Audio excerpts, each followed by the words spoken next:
বিশ্বকাপ ব্রাজিলের জন্য শুধু একটা টুর্নামেন্ট না, এটা তাদের আবেগ। কিন্তু 2026 বিশ্বকাপের আগেই বড় বিপদে পড়ে গেছে 5 বারের বিশ্ব চ্যাম্পিয়নরা।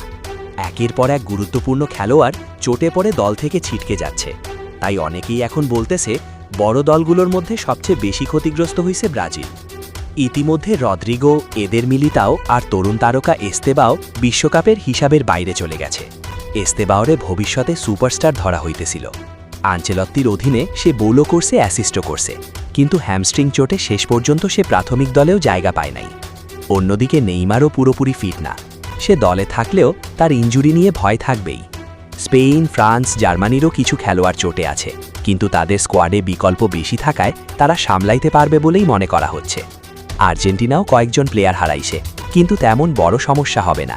সব মিলাইয়া দেখলে ব্রাজিলই এখন সবচেয়ে কঠিন অবস্থায় আছে। বিশ্বকাপ জিতার আগে তাদের সবচেয়ে বড় প্রতিপক্ষ এখন চোট।